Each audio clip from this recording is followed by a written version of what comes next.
Selamat pagi Bapak Ibu Saudara-saudara dalam Tuhan. Selamat pagi juga kepada adik-adik yang hadir bersama dengan keluarga. Kita bersyukur pagi ini mulai cerah ya. Setelah hujan lebat 2 hari mengguyur kita di Kota Manado, bahkan seluruh di Sulut ya. Kita bersyukur karena Tuhan tetap setia memelihara dan membawa kita berkumpul di tempat ini untuk bersama-sama menikmati dan bersekutu dalam ibadah kita. Dan pagi ini kita melihat matahari yang cerah. Sebagaimana matahari yang cerah menyinari kita, hadirat Tuhan dan kehadiran Tuhan lebih mencerahkan dan menyegarkan jiwa kita ketika kita hadir bersama-sama dalam ibadah kita saat ini. Mari kita mempersiapkan diri kita mempersiapkan hati dan pikiran kita untuk datang menyembah dan memuliakan Dia. Mari kita mempersiapkan diri kita dalam saat teduh. Kita merenungkan kebaikan dan kasih setianya. Mari masing-masing kita mengambil waktu untuk berdoa, bersyukur dan mohon pimpinan Tuhan untuk ibadah kita di hadapan Tuhan. Masing-masing kita berdoa.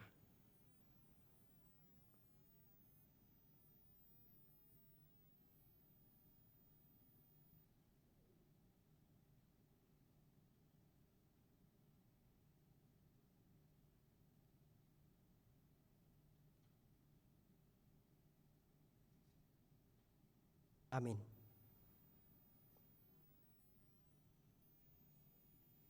Tuhan memanggil kita beribadah.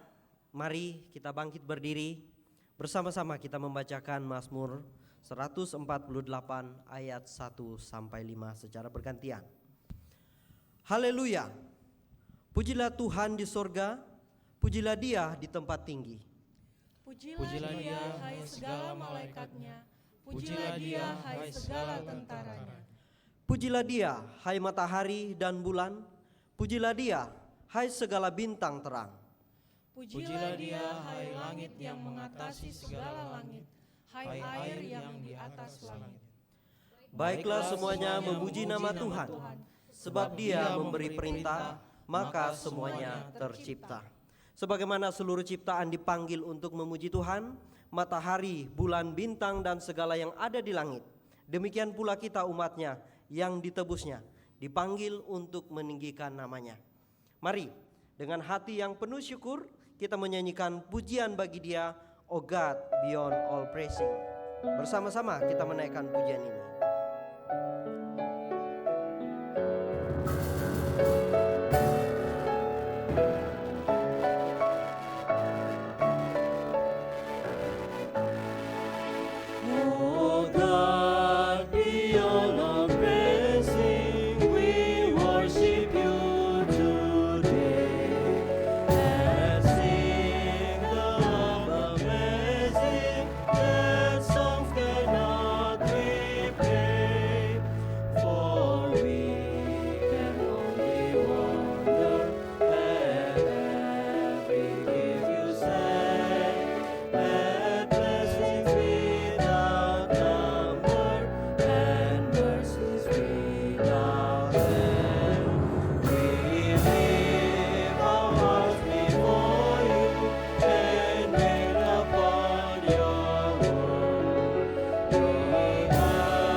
Gracious Savior.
Bersama-sama kita berdoa, memberikan pengagungan kita kepada Allah kita yang telah memanggil kita bersama-sama. Mari kita berdoa. Kiranya persembahan pujian kami menjadi pekerjaan yang menyukakan hati-Mu ya Tuhan. Inilah kami umat-Mu bersyukur di saat ini, kami yang telah Engkau panggil, kami yang telah Engkau himpun dari tempat-tempat kami masing-masing, boleh datang di hadirat-Mu ya Tuhan, menaikkan pujian dan penyembahan kami, menaikkan doa-doa kami, bahkan bersama-sama kami akan mendengarkan kebenaran firman-Mu. Pimpin dan sertailah ya Tuhan. Hadirlah bersama kami, berkatilah kami Tuhan. Dan biarlah kebenaran firman-Mu sungguh-sungguh boleh berbagian dalam hidup kami. Ini syukur kami, doa kami. Kami bawa kepada-Mu melalui Tuhan Yesus Kristus, Tuhan dan Juru Selamat kami, yang telah mengajar kami berdoa bersama-sama demikian. Bapa kami yang di surga, dikuduskanlah nama-Mu, datanglah kerajaan-Mu, jadilah kehendak-Mu di bumi seperti di surga. Berikanlah kami pada hari ini makanan kami yang secukupnya, dan ampunilah kami akan kesalahan kami, seperti kami juga mengampuni orang yang bersalah kepada kami. Dan janganlah membawa kami ke dalam pencobaan, tetapi lepaskanlah kami daripada yang jahat. Karena Engkau-lah yang punya kerjaan dan kuasa dan kemuliaan sampai selama-lamanya. Amin. Silakan duduk Bapak Ibu sekalian.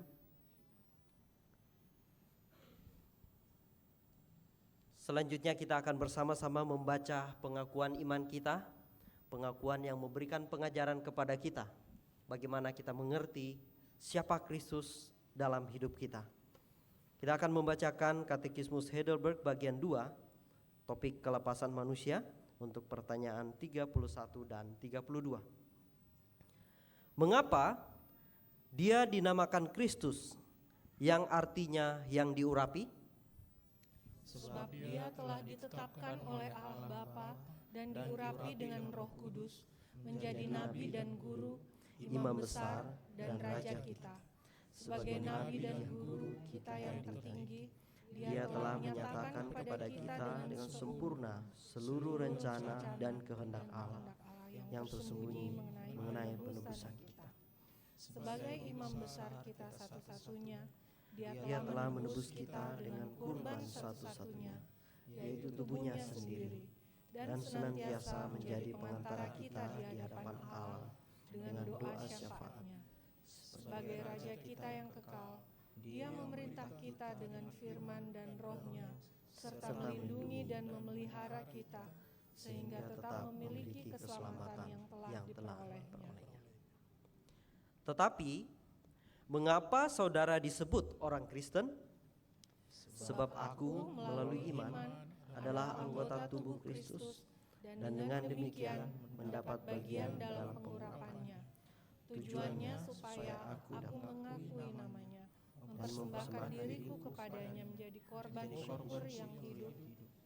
Di dalam hidup ini berperang melawan dosa dan iblis dengan hati nurani yang bebas dan tulus, dan kelak di akhirat bersama Dia memelihara segala makhluk untuk selama-lamanya. Ya, kita bersyukur pengajaran mengingatkan kita bahwa Kristus adalah juru selamat yang diurapi, dan kita yang percaya kepadanya juga ikut mengambil bagian dalam urapannya. Kita diingatkan bahwa iman kepada Kristus menuntun kita kepada hidup yang penuh pengakuan, pengorbanan, dan perjuangan melawan dosa. Bapak Ibu, kita baru saja mengakui kita bahwa Kristus adalah nabi, imam, dan raja yang diurapi, dan bahwa sebagai orang Kristen kita dipanggil untuk mengakui namanya, hidup dalam syukur, serta berjuang melawan dosa. Namun seringkali kita gagal menjalankan panggilan kita ini dengan setia, masih mengandalkan kekuatan sendiri, padahal hanya Kristus, batu karang yang teguh, yang mampu menyelamatkan kita. Mari kita menaikkan sebuah pujian, batu karang yang teguh, sebagai ungkapan penyerahan kita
bersama-sama membacakan pengakuan dosa bersama.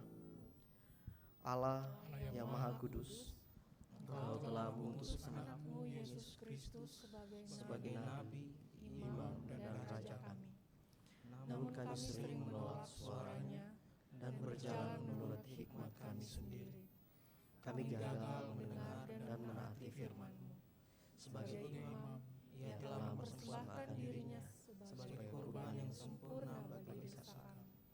Namun kami sering meragukan anugerah-Nya, mengandalkan kebenaran kami sendiri. Sebagai Raja, Ia memerintah dengan firman dan roh-Nya, tetapi kami sering menolak kedaulatannya. Kami lebih memilih untuk mengikuti keinginan hati kami sendiri daripada tunduk dalam ketaatan padamu. Kami dipanggil untuk berperang melawan dosa, tetapi justru sering menyerah pada pencobaan dan kompromi dengan kejahatan. Kami dipanggil untuk mengakui nama-Mu di hadapan dunia, tetapi kami sering malu bersaksi tentang Injil dan lebih takut kepada manusia daripada kepadamu. Kami seharusnya hidup dalam pengharapan akan pemerintahan Kristus yang kekal, tetapi kami lebih terpaut pada perkara dunia yang fana. Ampunilah dosa kami, perbarulah hati kami, dan bentuklah kami menjadi umat yang setia, hidup dalam iman, taatan, dan pengharapan di dalam Kristus. Dalam nama Yesus Kristus kami berdoa. Amin. Mari selanjutnya secara pribadi kita mengaku kelemahan dosa kita di hadapan Tuhan. Masing-masing berdoa.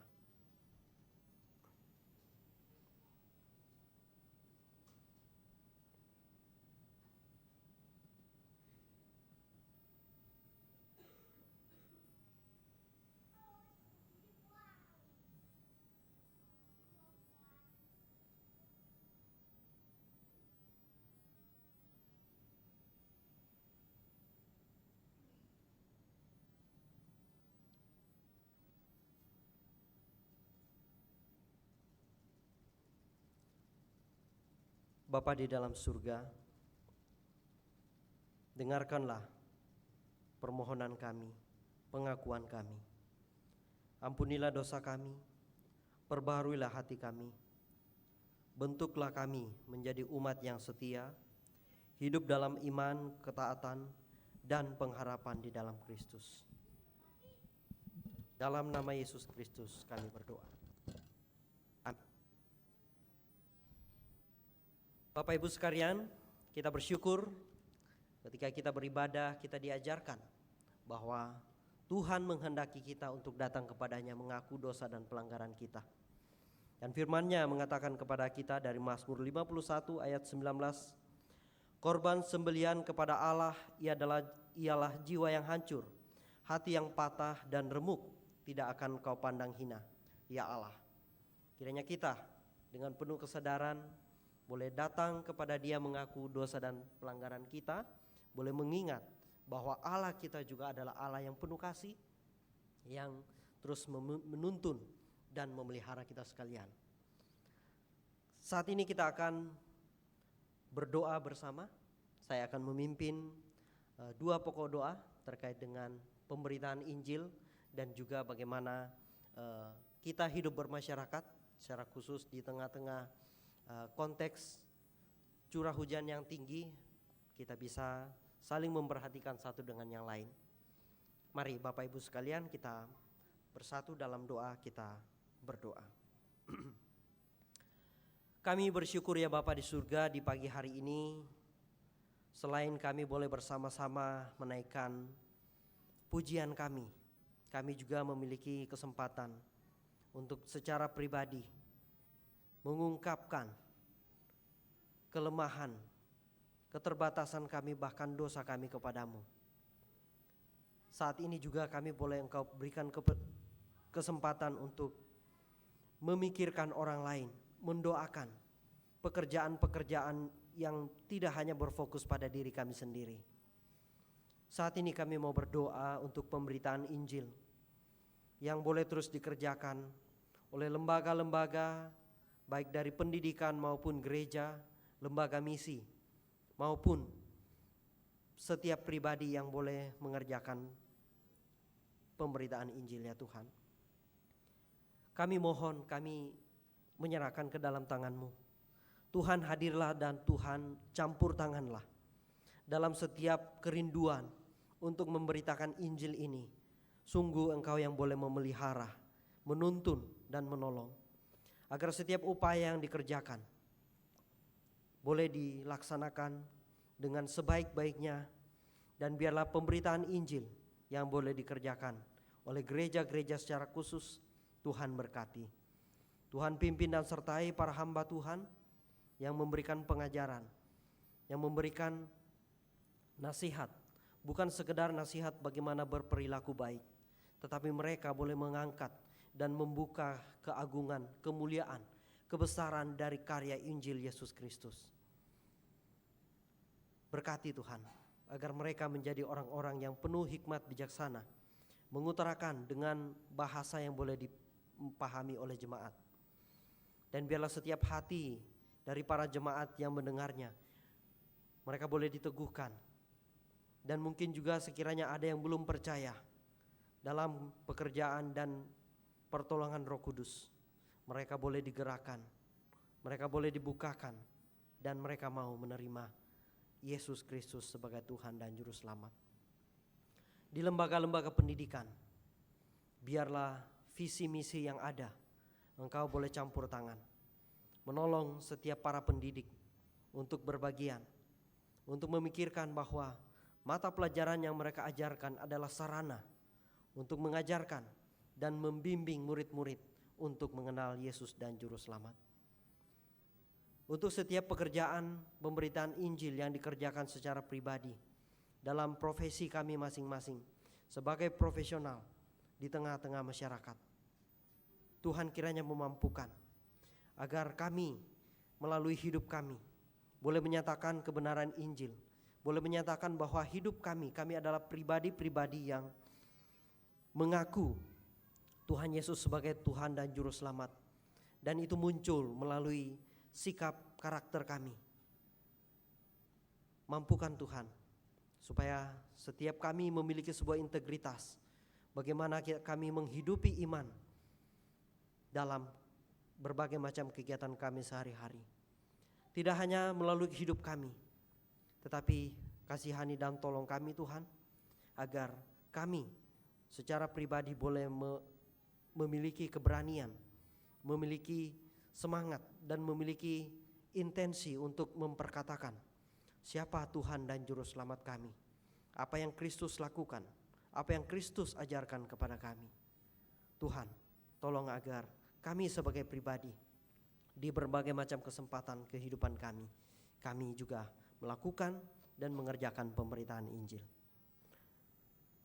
Saat ini juga Tuhan, kami mau berdoa untuk kami sebagai bagian dari masyarakat secara khusus, masyarakat di Sulawesi Utara, di kota Manado secara khusus juga ya Tuhan.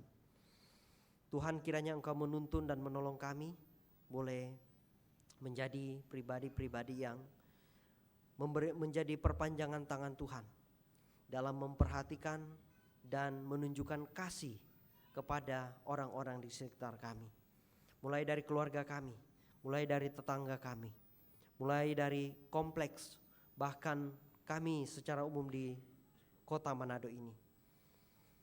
Tuhan, pimpin dan sertai kami agar kami tidak menjadi sumber masalah, tetapi justru kami menjadi orang-orang yang memberikan solusi. Kami menjadi orang-orang yang memberikan perspektif untuk kami bisa hidup sebagai masyarakat yang penuh dengan hikmat bijaksana dan takut akan Tuhan. Secara khusus beberapa hari ini kami dilanda hujan lebat dan beberapa wilayah terkena banjir ya Tuhan. Kami upayakan untuk mengetahui bagaimana kondisi jemaat kami. Sekiranya ada rekan-rekan yang kami bisa bantu, kami bisa tolong di lingkungan kami ya Tuhan. Biarlah kami sebagai bagian dari masyarakat Tuhan gerakan untuk berbagian, mengulurkan tangan kami untuk memberikan pertolongan yang diperlukan ya Tuhan. Kami berdoa untuk pemerintah kami, kiranya Tuhan tolong dan sertai mereka, untuk mereka boleh memperhatikan berbagai macam lembaga-lembaga, bahkan berbagai macam pihak yang boleh dipersiapkan untuk segera menolong dan memberikan bantuan-bantuan kepada mereka yang terdampak ya Tuhan. Pimpin dan sertai Tuhan. Biarlah kami di masa-masa ke depan, sekalipun secara pribadi maupun bersama-sama, kami boleh memiliki kesulitan-kesulitan yang ada.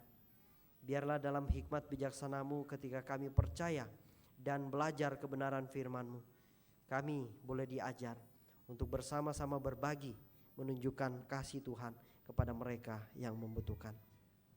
Ini doa syukur kami Tuhan, ini syafaat kami.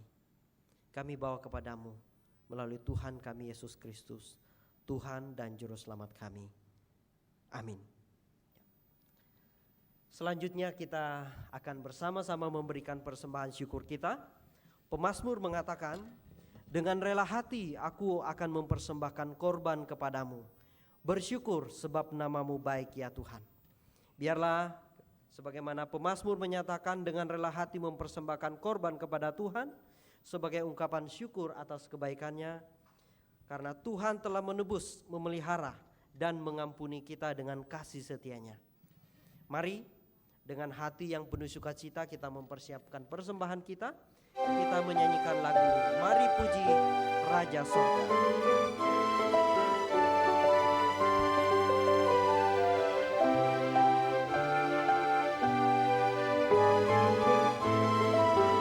Sambil memberikan persembahan kita nyanyikan Mari Puji Raja Sorga.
Mari kita bersyukur untuk persembahan yang kita kumpulkan. Terima kasih ya Bapa di surga, kami boleh memberikan persembahan dalam ibadah kami saat ini. Berkatilah setiap rupiah yang sudah kami berikan, berkatilah setiap rupiah yang masih ada pada kami. Dan biarlah kami menjadi pribadi-pribadi yang sungguh-sungguh boleh menjadi penata layan, yang bertanggung jawab di hadapan Tuhan. Kasihani dan tolong kami Tuhan untuk mempergunakan tidak hanya uang kami, tetapi hati dan pikiran kami, tubuh kami, hidup kami persembahkan kepadamu. Terimalah persembahan syukur kami ya Tuhan. Dalam nama Tuhan Yesus kami berdoa. Amin. Silakan duduk Bapak Ibu sekalian. Tuhan memperbarui umatnya dengan firman-Nya. Pendeta William akan memimpin khotbah kita saat ini.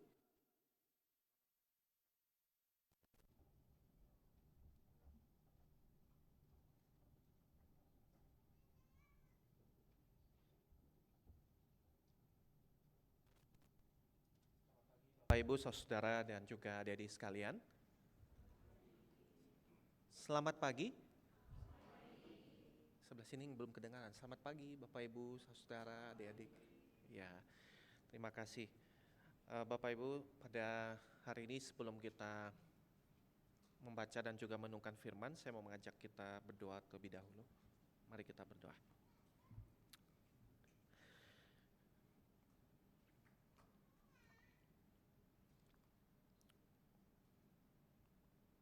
Kami percaya Engkau Allah yang Maha Hadir, Engkau Allah yang bersama-sama dengan kami di masa-masa yang tampak baik ataupun di masa-masa sulit, termasuk di dalam situasi seperti sekarang di Manado dan sekitarnya yang terdampak oleh banjir dan longsor. Kami berdoa ya Allah, kiranya Engkau yang terus bekerja di dalam kami, di tengah kami, dan juga melalui setiap kami, menambahkan, menumbuhkan iman, pengharapan, dan kasih itu. Kami berdoa kiranya hujan dan banjir bisa berhenti dan surut. Dan kami berdoa juga ya Allah, kalau boleh ketimbang aliran air yang keruh, yang coklat, penuh lumpur dan membawa kehancuran. Kami berdoa kiranya Engkau mencurahkan sungai aliran air kehidupan itu. Banjiri penuhi seluruh kota ini dengan pengenalan akan Allah. Basuhlah setiap sudut rumah dan setiap relung hati. Hanyutkan kejahatan, kekotoran, kecemaran, permusuhan yang ada di tengah setiap kami. Bersihkanlah umat-Mu, bersihkanlah gereja-Mu dari setiap berhala-berhala dunia ini. Dan kiranya kami terus berpegang pada kerajaan yang kekal, yang tidak tergoyahkan, di mana Engkau bertahta dan memerintah. Dan saat ini ketika kami membaca, mendengar, merenungkan firman-Mu, kiranya Engkau yang mencelikkan mata, telinga, juga hati setiap kami untuk lagi dan lagi terpana, terpukau oleh hikmat ilahi yang telah disiapkan dan disembunyikan selama abad, yang tadi singkapkan kepada setiap kami. Singkapkanlah Kristus kepada kami dan cetaklah, ukirlah, pahatlah Kristus di dalam diri setiap kami. Demi nama Tuhan Yesus Kristus kami berdoa. Amin. Mari kita membuka 1 Korintus pasal 2.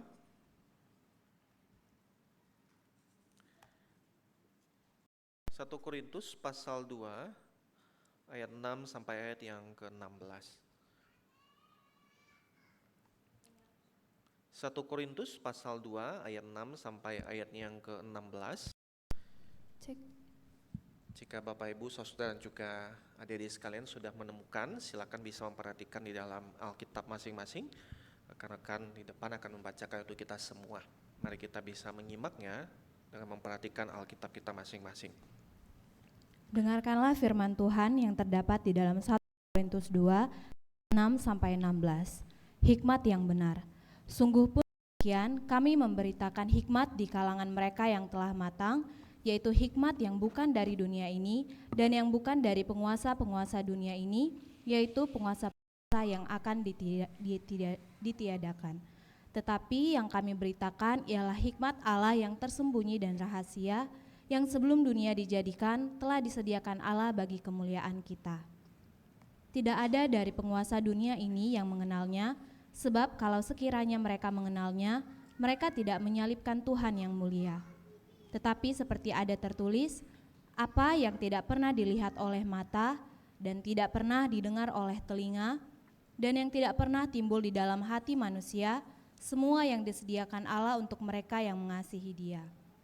Karena kepada kita Allah telah menyatakan oleh Roh, sebab Roh menyelidiki segala sesuatu, bahkan hal-hal yang tersembunyi di dalam diri Allah. Siapa gerangan di antara manusia yang tahu apa yang terdapat di dalam diri manusia selain roh manusia sendiri yang ada di dalam dia? Demikian pula lah tidak ada orang yang tahu apa yang terdapat di dalam diri Allah selain roh Allah.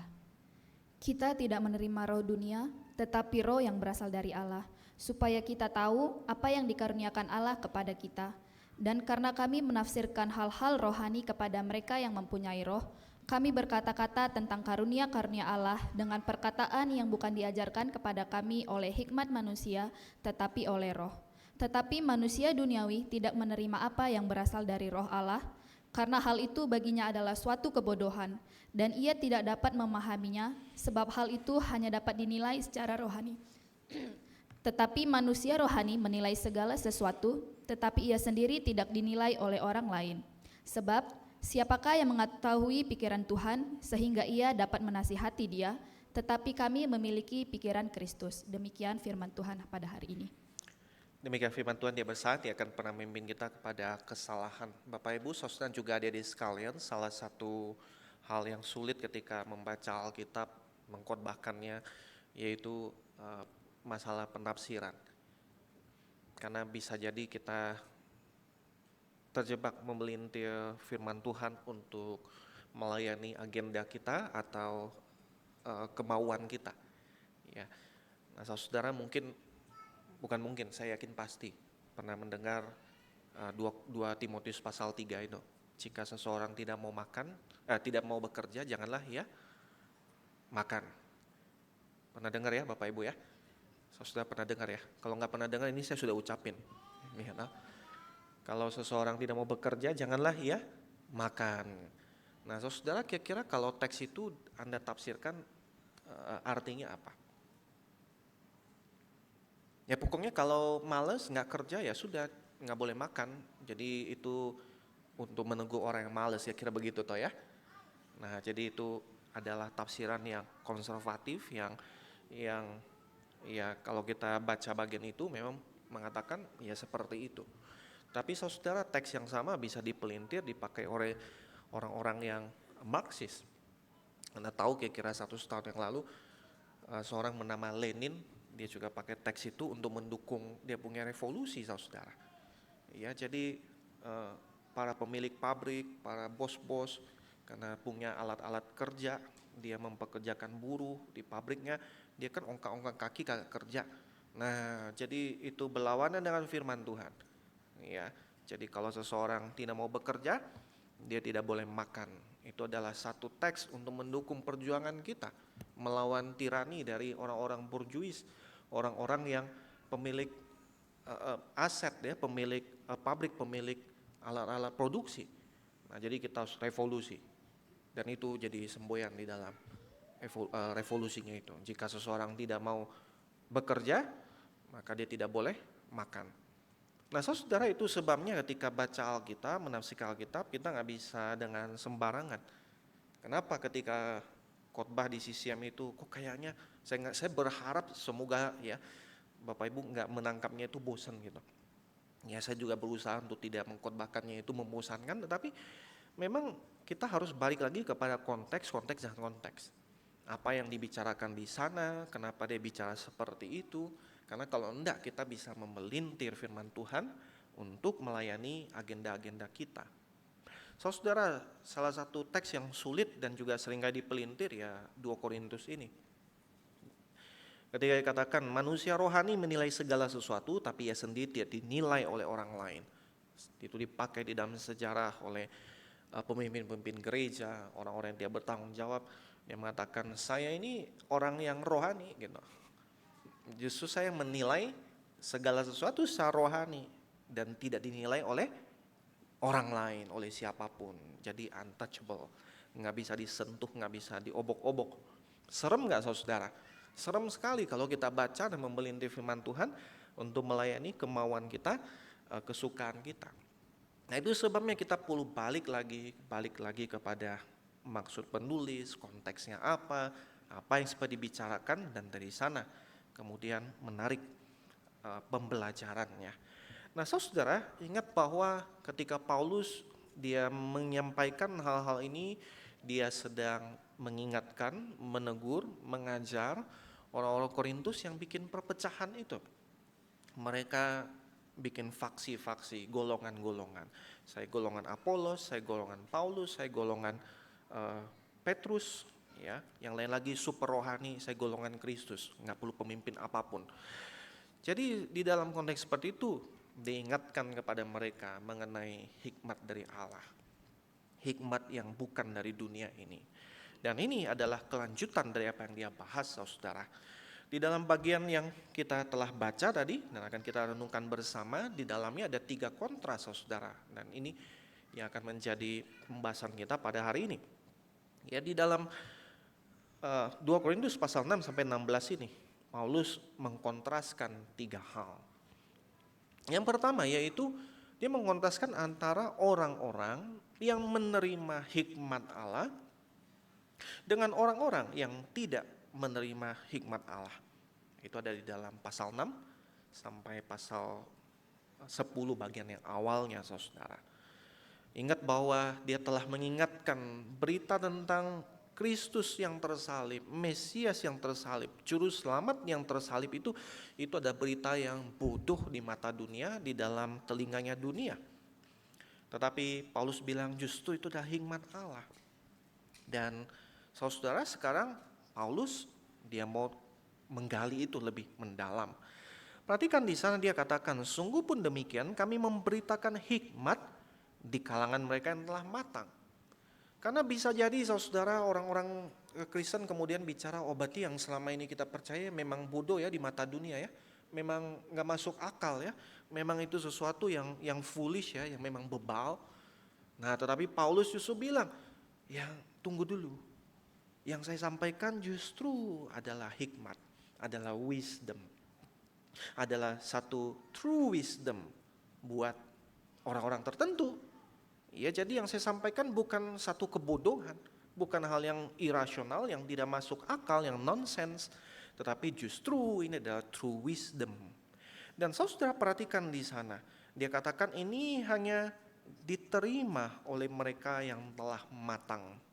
Ya, di dalam terjemahan yang lain itu katakan orang yang telah dewasa. Apa maksudnya orang yang matang ini atau orang yang dewasa ini? Ini seringkali kita membedakan orang Kristen itu ada tahapan-tahapannya. Ada bayi rohani, terus ada yang dewasa rohani. Ya tidak salah saudara. Ya, di dalam bagian-bagian Alkitab lain ada mengingatkan kamu jangan cuma makan makanan yang ringan ya. Cuma minum susu, cuma makan makanan yang lembut. Tapi kamu harus sudah makan makanan yang berat. Jangan terus jadi bayi rohani gitu. Harus kemudian bertumbuh. Tetapi Paulus di sini bukan mengkontraskan antara orang yang masih bayi rohani sama yang dewasa di dalam pengertian seperti itu, saudara. Yang dia mau bilang di sini dalam istilah matang atau dewasa itu adalah equal sebenarnya dengan orang-orang yang telah mengalami pekerjaan Roh Kudus itu. Orang-orang yang telah menerima berita tentang Injil itu diubahkan oleh karenanya. Nah, kita akan lihat nanti lebih jauh saudara hal itu. Tapi saudara perhatikan, hikmat seperti apa yang disampaikan oleh Paulus atau yang dia beritakan di tengah-tengah jemaat Korintus ini dan juga yang terus diberitakan pada setiap kita pada hari ini. Yang pertama, ini adalah satu hikmat yang dikatakan di sana tersembunyi di dalam ayat yang ke-7. Ini hikmat yang tersembunyi. Artinya hikmat yang tidak diketahui oleh siapapun. Dan kemudian yang kedua, rahasia. Yang perlu kemudian disingkapkan kepada kita semua. Dan yang ketiga, saudara katakan, disediakan Allah sebelum adanya zaman. Ini bukanlah satu hal yang kemudian Allah baru terpikir, cetak gitu ya. Dan kemudian baru dia kasih tahu dan suruh Paulus beritakan. Tidak, tetapi satu hal yang sejak mulanya. Yang menjadi rancangan awal dari dalam kekekalan. Dari sejak kekekalan, saudaraku. Kenapa ini penting, saudara? Karena apa yang dicari oleh orang dunia ini lewat cara sensori, ya, apa yang dicari lihat oleh mata, ya, didengar oleh telinga, atau secara intuisi, ya, yang terpikir lewat otak, secara rasional, tidak akan pernah sampai kepada apa yang disediakan oleh Allah. Yaitu bahwa keselamatan diberikan di dalam nama Yesus Kristus, lewat penderitaan yang begitu hina, dan diterima dengan percaya, dengan iman. Dan dari sana ada keselamatan, ada pembaruan, ada perubahan, ada relasi dengan Allah. Saudara perhatikan bahwa ini bukan satu hal yang tidak masuk akal. Ini bukan satu hal yang tidak rasional, saudaraku. Ketika saya sampaikan bahwa kita ada orang berdosa, dan kita tidak mungkin bisa menyelamatkan diri kita sendiri. Dan kemudian kita membutuhkan juru selamat artinya. Dan Allah memberikan juru selamat itu di dalam Yesus Kristus buat kita. Dan Dia mati menggantikan kita semua. Dan saya mempercayai Dia, menerima Dia sebagai juru selamat. Dan Dia mengubahkan saya. Dia menyelamatkan saya. Dia memberikan keselamatan kepada saya. Pertanyaan saya, saudaraku, penjelasan-penjelasan yang tadi saya sampaikan, apakah satu penjelasan yang masuk akal? Rasional enggak, saudara? Rasional. Ya, bahwa kita berdosa nggak bisa selamatkan diri sendiri, kita membutuhkan juru selamat dikasih kepada kita dan kita diubahkan. Itu bukan sesuatu yang nggak bisa masuk akal kita. Itu bukan satu hal yang nggak bisa kita cerna secara logika, saudara. Ada logikanya di dalamnya. Tetapi disinilah yang menjadi masalahnya bagi orang-orang di dalam dunia ini. Bahwa dia tidak akan pernah bisa menerima itu sebagai satu kebenaran. Tidak akan pernah bisa kemudian mencerna itu, memahami itu, dan betul-betul melihat bahwa hidupnya itu diubahkan karenanya. Nah, itu yang dimaksudkan di sini, saudara, ketika bicara tentang hikmat Allah itu dan hikmat daripada dunia. Dikatakan di sana bahwa penguasa-penguasa dunia ini, ya, punya hikmat, saudara. Ini bukan bicara tentang setan, iblis, atau penguasa-penguasa dalam pengertian yang lainnya, tapi apa yang dia bicarakan sebelumnya, yaitu orang-orang yang terpandang, orang-orang yang berpengaruh, orang-orang dari kalangan ningrat, darah biru. Nah, itu orang-orang yang penguasa-penguasa dunia ini, orang-orang yang di dunia ini orang look up to gitu. Yang mengaguminya dan menjadikannya sebagai standar. Dan perhatikan, saudara, Paulus ketika membicarakan ini semua, bayangkan bahwa dia sedang bicara secara reflektif. Dia pun adalah bagian daripada orang-orang itu dulunya. Bapak Ibu ingat ya bahwa Paulus sebelum bertobat dia adalah seorang Farisi tulen. Di dalam bahasa aslinya itu aku orang Farisi dari mazhab yang paling keras, ya, Ibrani tulen gitu. Dan aku berusaha mentahdi Taurat dengan sedemikian rupa. Tapi Saulus yang sama, saudara, sekarang dia bicara bahwa, ya, itu semua adalah bagian daripada penguasa-penguasa dunia ini. Terpisah dari hikmat Allah. Hikmat yang ketika disampaikan, waduh, nggak bisa saya terima, nggak bisa saya cerna, nggak bisa saya setujui, nggak bisa kemudian dia menyentuh hidup saya dan mengubahkan saya. Ya.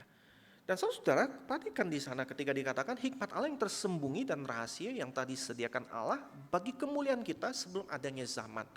Nah, pertanyaannya begini, kalau dibilang ini adalah satu hal yang tidak pernah orang tahu, pada kenyataannya Allah sudah singkapkan di dalam perjanjian lama. Di dalam kitab-kitab Taurat, ya, kitab para nabi. Jadi artinya ini satu hal yang Allah juga sudah tunjukkan, sudah singkapkan. Tapi kemudian dikatakan tersembunyi dan rahasia. Nah, maka saudara, kita perlu melihat dengan lebih jernih, dengan lebih jelas di dalam terang segala yang diajarkan oleh Alkitab. Bahwa betul Allah menyatakan, menunjukkan di dalam firman-Nya, rencana rancangan keselamatannya, tetapi tidak pernah ditangkap oleh manusia. Ketika Allah mengatur ada persembahan kurban misalnya, itu sebenarnya menunjuk kepada kurban yang ultimat itu, yaitu Yesus Kristus yang akan disembelih.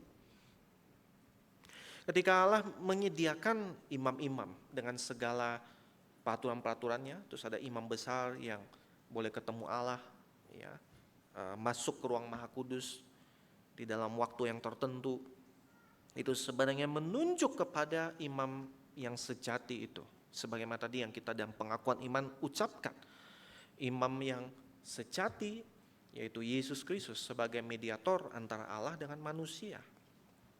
Ketika di dalam Alkitab disampaikan mengenai anak domba Paskah yang perlu disembelih, menggantikan supaya maut itu dilewatkan dari orang-orang yang melakukannya, sebenarnya itu sedang menunjuk kepada Kristus dan apa yang akan dia alami ketika dia mati dengan penuh darah di atas salib.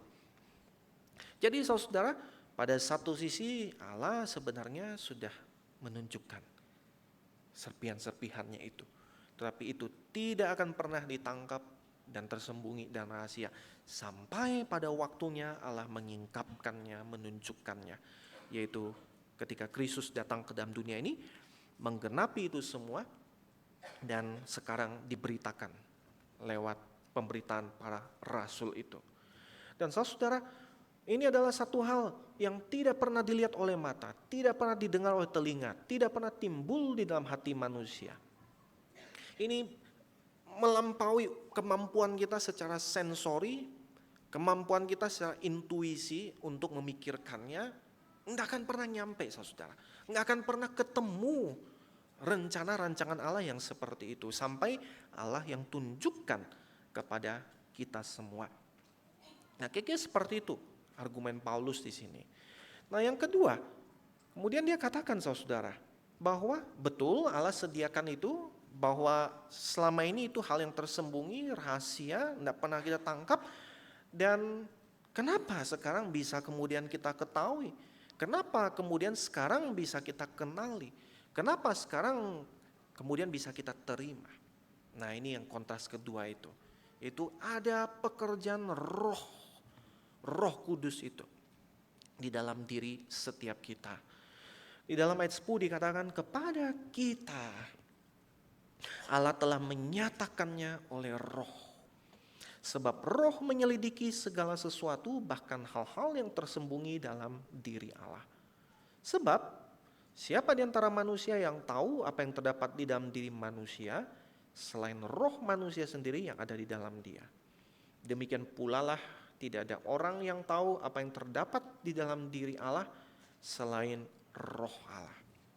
Nah, ini kontraskan dengan roh dunia. Kita tidak menerima roh dunia, tapi roh yang berasal dari Allah. Supaya kita tahu apa yang dikaruniakan Allah kepada kita.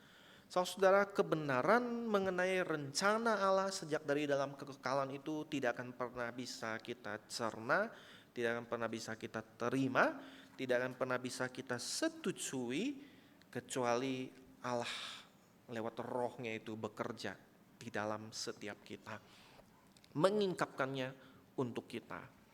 Perhatikan saudara, tadi saya katakan ini satu hal yang menjadi rancangan Allah sejak dari mulanya, tetapi digenapi di dalam waktu tertentu dan sekarang diaplikasikan kepada kita.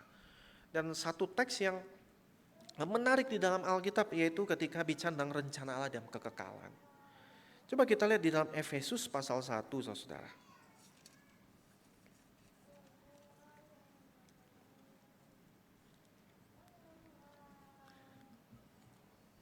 Efesus pasal 1 ayat 4. Sebab di dalam Dia, di dalam Yesus Kristus, Allah telah memilih kita. Kapan Dia memilih kita? Sebelum dunia dijadikan. Before the foundation of the world. Sebelum permulaan zaman. Kemudian di dalam 1 Petrus, saudara.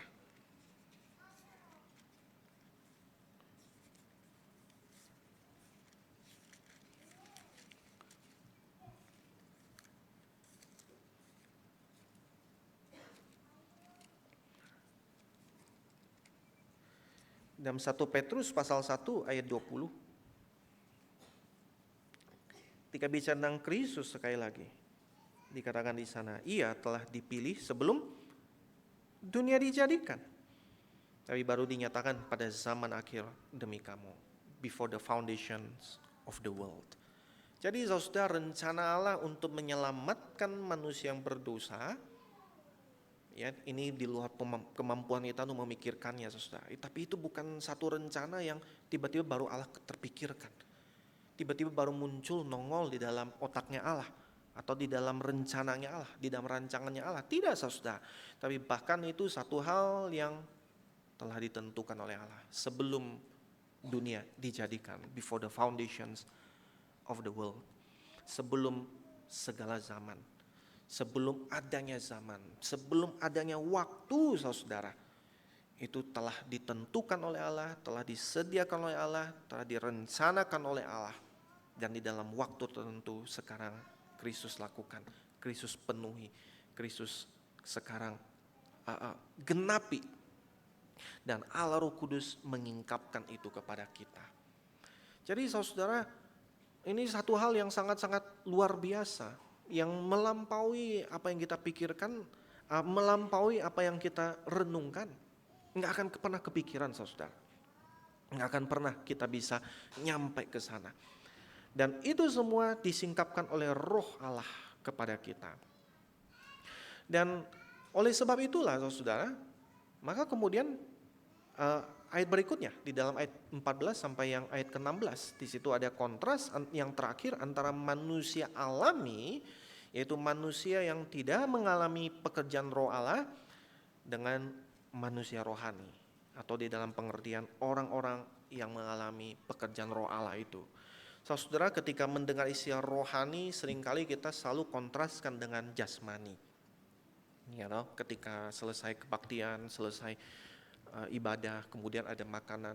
Biasa doa makannya itu, Tuhan, kami sudah dapat makanan rohani, sekarang kami mau makan makanan jasmani. Jadi kita kontraskan antara rohani dengan jasmani, antara yang material dengan yang imaterial.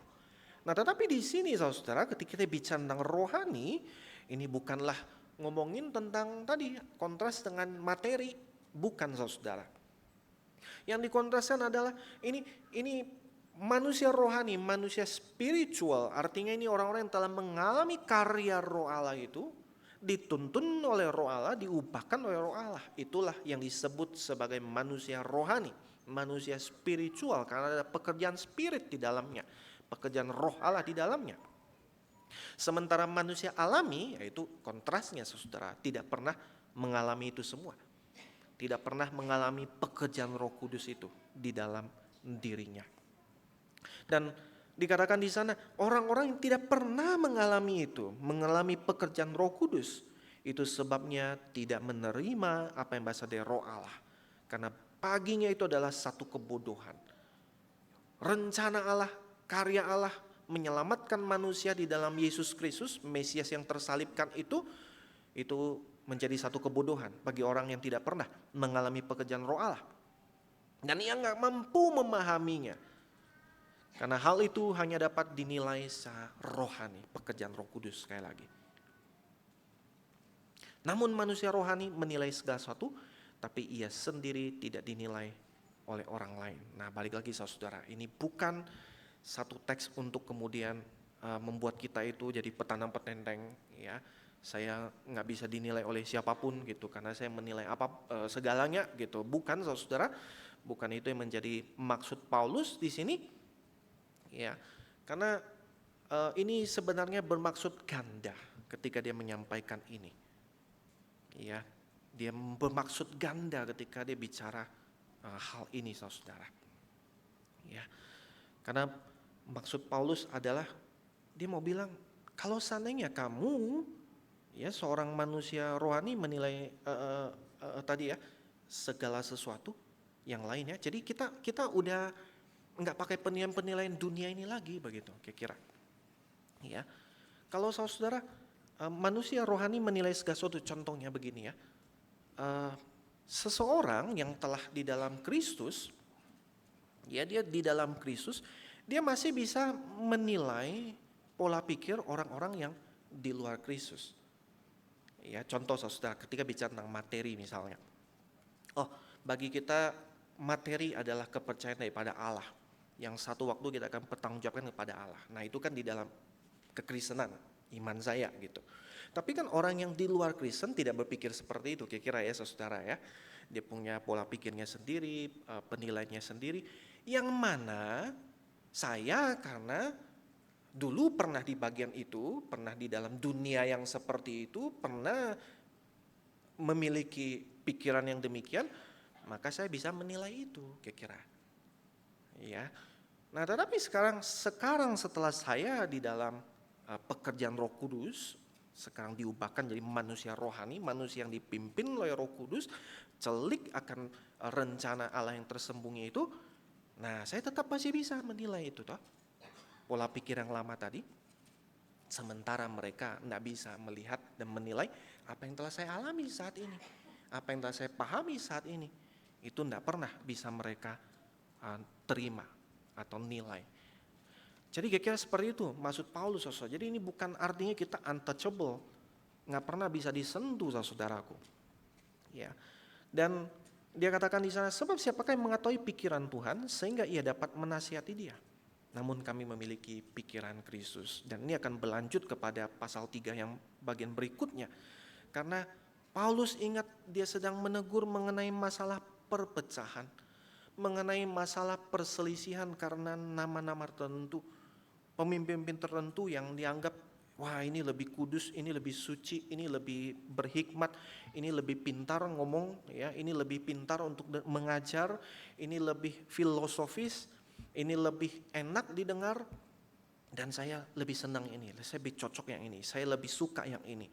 Dan Paulus dia katakan bahwa ini artinya engkau belum nyampe kalau seandainya engkau masih melakukan hal yang demikian. Karena orang-orang yang melakukan hal seperti itu sebenarnya dia masih di dalam tataran yang tadi, bahwa dia belum mengalami pekerjaan Roh Kudus itu. Dia belum mengalami pekerjaan Roh Kudus yang memperlihatkan bahwa hikmat Allah yang tersembunyi itu tadi singkapkan di dalam Yesus Kristus, dan itu sebabnya apa yang menjadi standar dunia ini enggak perlu lagi jadi pegangan gitu. Nah, jadi saudara, ini satu hal yang Paulus tegaskan di sini, bahwa keselamatan setiap kita semua, bahwa Injil bisa kita terima, itu semua semata-mata karena pekerjaan Allah lewat rohnya kepada kita.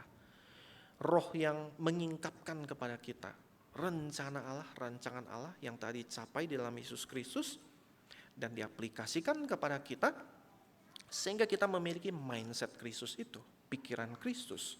Dan pikiran Kristus itu yang akan tampak lewat bagaimana engkau berelasi di dalam bergereja. Ketika engkau punya pikiran Kristus, artinya nggak mungkin kau bicara aku dari golongan Paulus, aku dari golongan Apolos, aku dari golongan ini dan aku dari golongan itu. Jadi pekerjaan Roh Kudus pada akhirnya akan mengubahkan setiap kita juga, sehingga kita memiliki pikiran Kristus itu.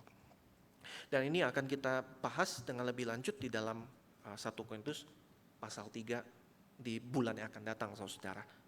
Ya, bukan bulan yang akan datang, 2 bulan lagi. Karena di bulan April kita akan rehat sejenak dari 1 Korintus ini. Kita akan lihat nyanyian dari para nyanyian hamba, ya, The Song of Servants dari Yesaya itu ada 4 nyanyian hamba di dalam merenungkan dan juga menghayati Jumat Agung dan Paskah. Ya. Nanti bulan Mei baru kita akan bahas lagi 1 Korintus pasal 3 ini. Jadi saudara, sebagai kesimpulan ya, bahwa di sini sekali lagi dikontraskan antara orang yang menerima hikmat Allah dan orang yang menolak hikmat Allah, yang tidak bisa menerima hikmat Allah. Dan orang yang bisa menerima hikmat Allah itu karena ada pekerjaan Roh Kudus, pekerjaan dari Roh Allah di dalam dirinya, sehingga dia bisa celik, dia bisa ngeh, dia bisa tahu, dia bisa terima, dia bisa paham, dia bisa kemudian mengaplikasikan itu kepada hidup dia. Itu karena pekerjaan roh Allah semata. Dan yang ketiga, pekerjaan roh Allah itu pada akhirnya akan mengubahkan seseorang. Dia bukan lagi seorang manusia alami, tetapi manusia rohani dalam pengertian dipimpin, dituntun, diubahkan oleh spirit itu. Ini artinya spiritual, yaitu diubahkan oleh pekerjaan Roh Kudus itu, sehingga dia memiliki mindset Kristus itu, pikiran Kristus. Dan saudara, pada hari ini ketika kita merenungkan ini semua, pertanyaannya adalah di mana kita berada saat ini? Di level yang mana saudara? Atau di dalam, kalau ini ada dua bagian ya saudara, kita di bagian yang mana saudara? Apakah kita orang-orang yang dikatakan matang di sini? Atau sebenarnya kita ya masih orang-orang bagian dari penguasa-penguasa dunia yang mementingkan influence, pengaruh, ya, kekuatan, kepintaran, darah biru dan segala macam. Yang mementingkan kuasa secara manusiawi, secara duniawi, saudara. Bagaimana ketika kita mendengar Injil lagi dan lagi, saudara? Apakah kita kemudian mempercayai itu dan memegang teguh itu dan meyakini itu sepenuhnya, sesungguhnya, seutuhnya, bahwa saya mustahil bisa menyelamatkan diri saya dengan kekuatan saya, kemampuan saya, kepintaran saya, logika saya, tapi saya hanya bisa selamat karena pekerjaan Tuhan. Dan itu yang menjadi pegangan saya. Dan di mana bagian kita saudara pada saat ini? Apa kita juga ada orang-orang yang diubahkan sedemikian rupa oleh pekerjaan roh itu? Sehingga dikatakan, kita boleh mengatakan kita memiliki pikiran Kristus itu. Mindset Kristus. Mindset yang rendah hati. Mindset yang bukan lagi berorientasi pada pengejaran diri, ya, peninggian diri, peninggian status, peninggian orang-orang tertentu bahkan, tetapi peninggian Allah sendiri. Apakah itu saudara yang menjadi bagian kita pada saat ini? Saudara, biarlah ketika kita membaca dan merenungkan bagian ini lagi dan lagi, kita boleh mengatakan dengan penuh kekaguman, ya, dengan penuh syukur juga, bahwa kalau saya boleh mengenal Allah yang kekal itu sebagai pencipta saya, sebagai penyelamat saya, dan saya boleh diselamatkan memiliki hubungan dengan Dia, itu semata-mata karena Allah telah menyatakan, menyingkapkan itu kepada saya oleh Roh Kudus-Nya itu. Dan saya sungguh bersyukur karena Allah yang menyingkapkan itu, Allah yang membukakan itu kepada saya, dan Allah yang sama yang akan terus menuntun saya di dalam kebenarannya. Mari Bapak Ibu Saudara, saya mengajak kita berdoa, mengambil waktu tenang sejenak.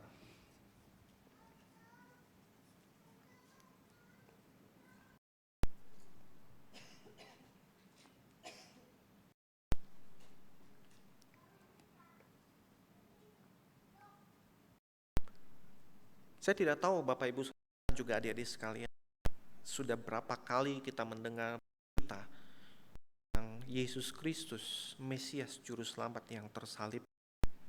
Mungkin ini sudah ke 1000 kali kita dengar. Tapi pertanyaannya bukan sering kita mendengarnya, saudara. Tetapi apakah kita melihat itu satu hal yang tidak pernah dilihat oleh mata, didengar oleh telinga, enggak terpikirkan dalam hati kita, yang disediakan oleh Allah kita, yang selama ini tersembunyi, rahasia, enggak disingkapkan, tapi kemudian saat ini diberi kepada kita, disingkapkan kepada kita, ditunjukkan kepada kita, dinyatakan kepada kita karena pekerjaan Roh Kudus. Nah, adakah saudara berita yang sama yang mungkin sudah berulang kali kita dengar, betul-betul di dalam pekerjaan Roh Allah menyentuh kita sedemikian rupa, menggairahkan kita, menghangatkan hati kita, menunjukkan kebobrokan kita sedemikian rupa, kebutuhan kita akan juru selamat lagi dan lagi, dan membawa kita kepada selamat itu. Saudara, mari saat ini saya mengajak kita berdoa secara pribadi sebelum saya menutup di dalam doa.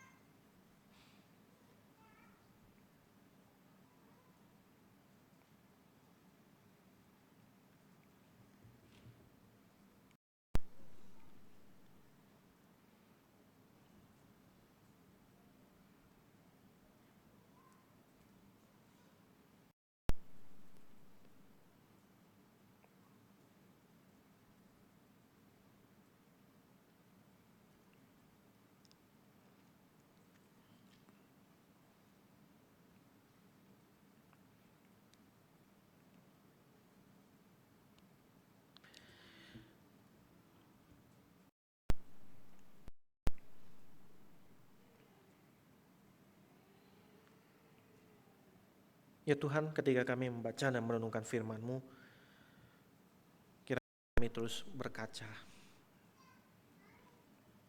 Kami terus bercermin dari firman-Mu.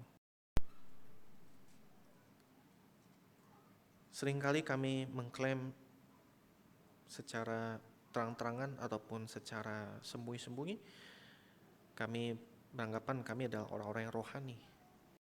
Tetapi dalam pengertian bahwa kami religius, kami gereja, kami melakukan hal-hal yang rohani, spiritual.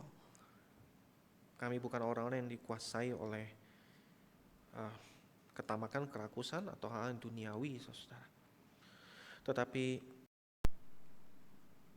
ya Tuhan, satu pertanyaan yang ketika kami membaca firman ini, dan dihadapkan sekali lagi dan lagi, bahwa sesungguhnya rohani artinya adalah kami orang-orang yang mengalami pekerjaan Roh Kudus itu di dalam diri setiap kami.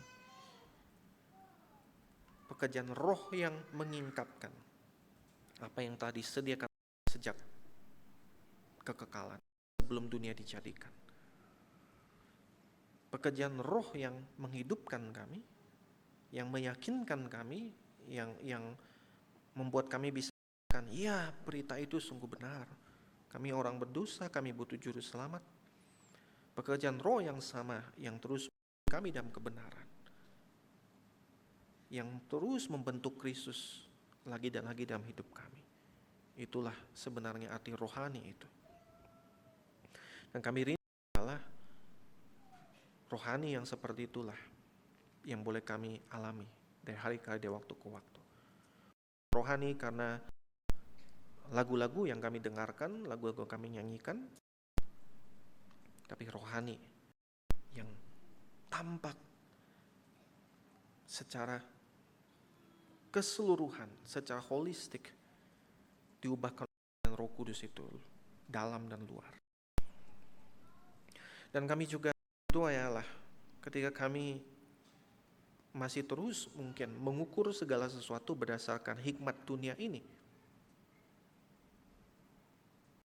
kami merasa bahwa pengejaran pencapaian yang ditentukan oleh dunia ini itu adalah standar sejati, standar yang seharusnya, di mana orang yang punya, orang yang kuat, orang yang memiliki posisi, orang yang memiliki prestasi, orang yang memiliki kekayaan, itulah orang yang bisa dihormati. Dan mungkin tanpa sadar kehidupan kami diatur di seputaran hal itu,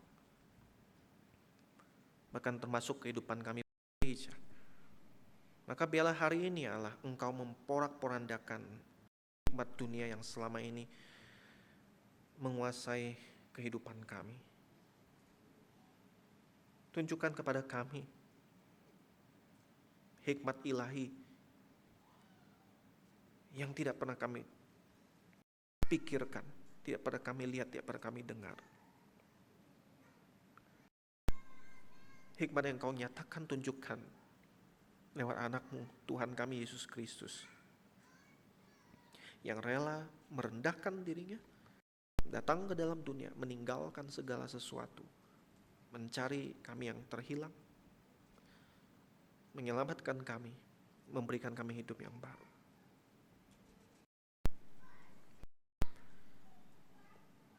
Dan biarlah hikmat itu ya Tuhan, yang mengubahkan kami lagi, membentuk kami lagi dan lagi. Dan kami rindu, kami boleh mengatakan, kami memiliki pikiran Kristus itu, mindset Kristus di dalam kehidupan kami. Terima kasih untuk firman-Mu. Kami berdoa hanya demi nama Tuhan kami, Tuhan Yesus Kristus. Amin.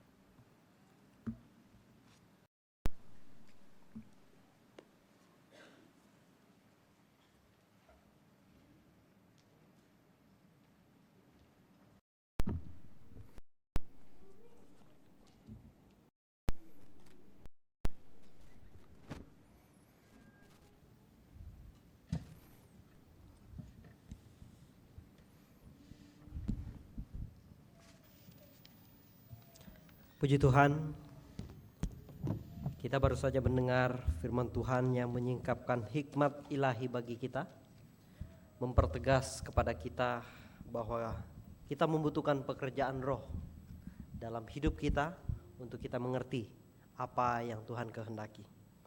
Mari kita dengan kerinduan dan kerendahan hati, kita sekali lagi menaikkan satu pujian yang kiranya juga menjadi doa kita, bagaimana kita mengerti pekerjaan Roh Kudus dan selalu mohon pertolongan Tuhan agar dipimpin oleh Roh-Nya dalam kehidupan kita. Kita menyanyikan Holy Spirit, Living Breath of God.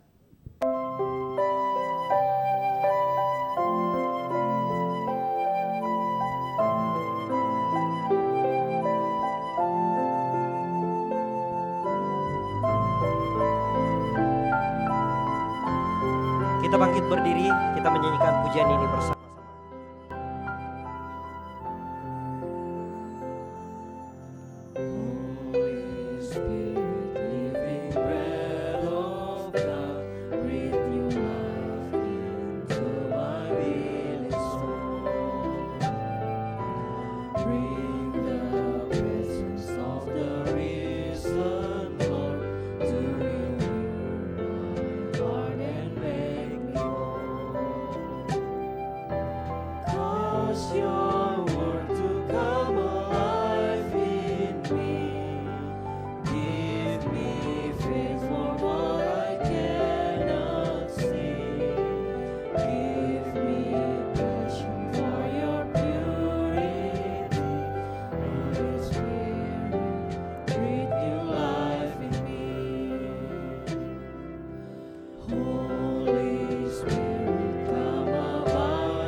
Roh Kudus sejak semula penciptaan memberi kehidupan pada segala sesuatu yang dibuat Allah.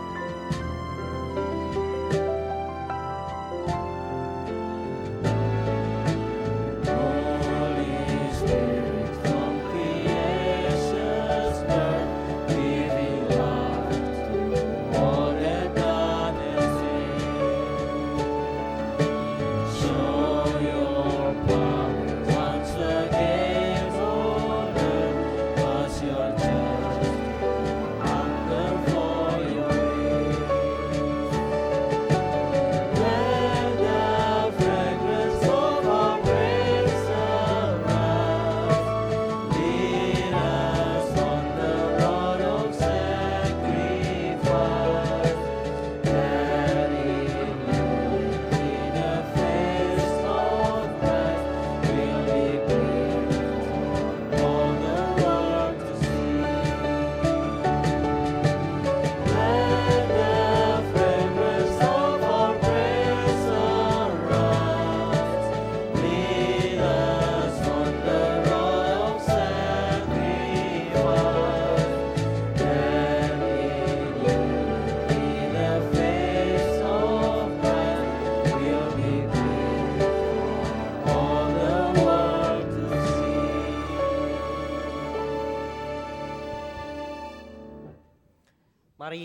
kita menaikkan segala hormat dan kemuliaan kepada Allah Tritunggal, kita menyanyikan doksologi.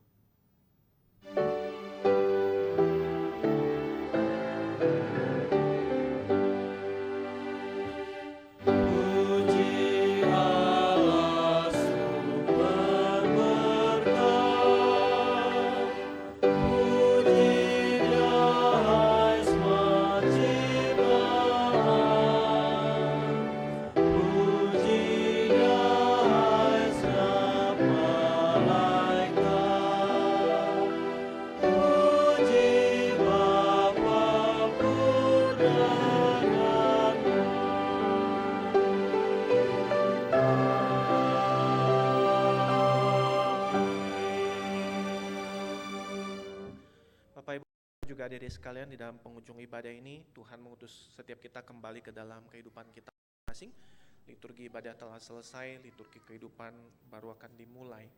Dan di dalam dunia yang mengejar pencapaian, status, gengsi, dan segala macam hal-hal yang bertentangan dengan hikmat Allah, biarlah kita hidup dimanapun kita berada sebagai orang-orang yang menyatakan, menunjukkan bahwa kita memiliki hikmat Allah, kita memiliki roh Allah bekerja dalam setiap kita, dan kita memiliki pikiran Kristus di dalam dunia seperti itu. Dan terimalah berkat yang daripada Allah Tritunggal. Kiranya kasih karunia Tuhan Yesus Kristus, cinta kasih Allah Bapa, persekutuan Allah Roh Kudus menyertai setiap kita mulai dari hari ini sampai selama-lamanya. Amin.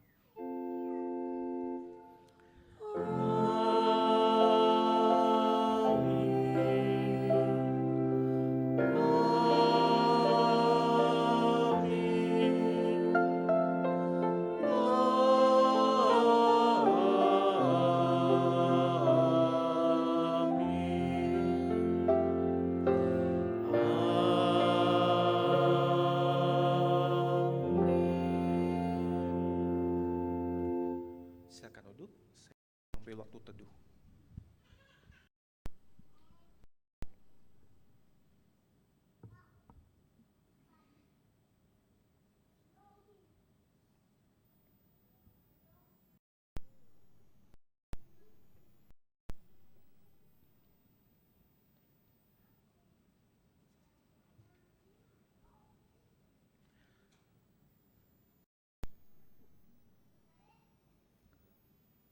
Baik, sebelum saya menyampaikan beberapa warta, saya mau minta Bapak Ibu, saudara, adik-adik yang sering ke CCM boleh di tempat, yang sering ke CCM, yang boleh tolong lihat kiri kanan nggak yang nggak berdiri, itu berarti orang baru. Ya, tolong disambut Bapak Ibu. Ya, ada? Ini Pak Luther sama istri, sering ya. Ada? Oke. Oh, ada di belakang ya. Selamat datang. Ya. Bapak Ibu yang ada di dekat situ tolong disambut ya. Ada lagi di sebelah kanan saya, kiri saya, maaf. Nggak ada ya. Oke, silakan duduk. Ya, selamat datang satu orang saudari ya di sebelah kanan. Ya, kalau belum ada tempat ibadah yang tetap, kami dengan senang hati dan sukacita menyambut untuk bisa ibadah bersama-sama di Kaisepol Manado. Saudara, beberapa warta yang perlu saya sampaikan. Minggu yang akan datang, ibadah kita akan dilayani oleh Bapak Penatua ya, jadi Pak Dalpin yang akan khotbah, dan liturgisnya saya, saudara. Jadi jangan pikir saya nggak ada, saudara ya. Minggu depan kita akan lihat sejenak dari 1 Korintus selama 1 bulan ke depan. Kita akan eksposisi dari 1 Yohanes pasal 2 ya. Dan harap Bapak Ibu bisa membaca ayat yang sudah tertera itu supaya kita bisa prepare ketika khotbah eksposisi dilakukan. Dan setelah ini kita akan mengadakan kelas trivi sebagaimana disampaikan di dalam minggu-minggu yang lalu. Kita akan bahas mengenai Allah Tritunggal. Ya, di dalam teks yang tadi itu sangat syarat sekali mengenai Allah Tritunggal. Dan pada hari ini saudara, kita akan coba melihat sebagaimana saya sampaikan bagaimana Allah Tritunggal itu dinyatakan atau diperkenalkan di dalam Alkitab. Ya, jadi kita tidak pendekatan bahasnya itu pakai pendekatan doktrin gitu ya. Jadi pokoknya doktrin Tritunggal ngajarin seperti ini, selesai, Anda pokoknya percaya. Enggak, saudara ya. Jadi saya mau ajak kita coba lihat bagian-bagian Alkitab yang menyaksikan mengenai siapakah Allah itu. Nah, nanti dari sana baru kita bikin kesimpulannya gitu ya, induksi kira-kira. Jadi bukan deduksi, saya sampaikan sesuatu kemudian kita pokoknya cuma terima, cuma percaya. Tapi mari saya ajak kita balik boleh lihat firman Tuhan dan melihat apa yang dikatakan oleh Alkitab mengenai siapakah Allah itu. Dan oleh sebab itu, kalau Bapak Ibu tidak ada halangan, ya kami mengundang untuk bisa mengikuti kelas Trivi ini, ya Via Veritas Vita. Bapak Ibu bisa mungkin rehat sejenak, pergi, ada yang perlu ke belakang, ada yang mau ambil minuman, ya silakan bisa ambil, nanti kembali ke ruangan ini untuk mengikuti kelas Trivi ini. Dan untuk Sunday School Nursery juga akan diadakan di UPH Learning Hub. Jadi Bapak Ibu membawa anak bisa mengarahkan ke UPH Learning Hub. Ya. Dan minggu yang berjalan ini, prayer meeting kita tiadakan, saudara, kita gabungkan persekutuan vlog, persekutuan wilayah, ya, Fellowship for Learning, Obedience, Caring, and Kindness. Ada di 4 wilayah, 4 tempat. Boleh next di, iya, ini karena token, seingat saya aja saudara. Jadi yang di daerah Ranutana itu diadakan di rumah keluarga Ibu Seva, Jalan Laut Aru, yaitu di hari Kamis malam. Dan di daerah Tailing dan sekitarnya itu di rumah Pak Herman dan juga Ibu Jane, yaitu hari Jumat malam. Dan di wilayah Paniki itu di rumahnya Ibu Grit Anita di perumahan New Royal Grand Kawanua. Semoga saya nggak ketukar ya. Itu di hari Kamis jam 7 malam. Dan yang di Tomohon itu di hari Jumat, saudara, di SMP Selha Tomohon. Ya, itu jam 4 sore. Nah, Bapak Ibu, saudara yang mau ikut, silakan bisa mendaftarkan nama Bapak Ibu di formulir yang ada di belakang, di sana ya, di meja yang sebelah sebelum pintu itu. Silakan Bapak Ibu bisa menulis nama Bapak Ibu masing-masing. Kira-kira kalau misalnya mau ikut yang di wilayah mana, nanti tulisin aja nama Bapak Ibu, jangan tulisin nama orang lain Bapak Ibu ya, itu ngerjain gitu. Nah, jadi supaya menolong tuan rumah untuk menyediakan tempat, ya. Kalau misalnya yang datang 40 kan, ternyata tempat duduk cuma disediain 10, nanti nggak enak tuan rumah. Jadi mari kita membantu tuan rumah menuliskan nama-nama yang akan hadir ya, supaya tuan rumah bisa memperkirakan apa yang bisa dia sediakan untuk orang-orang yang hadir ya. Dan ada ya, untuk jemaat yang rindu untuk didoakan ya, jadi setelah ini Bapak Ibu bisa menghubungi saya atau menghubungi Pak Dalpin atau para officers yang lain ya, silakan bisa menghubungi kami seandainya Anda butuh didoakan. Terima kasih Bapak Ibu, mari kita bisa meninggalkan ruangan ini dengan bersalaman, berkenalan satu dengan yang lain kalau misalnya ada yang belum kenal. Terima kasih, Tuhan memberkati.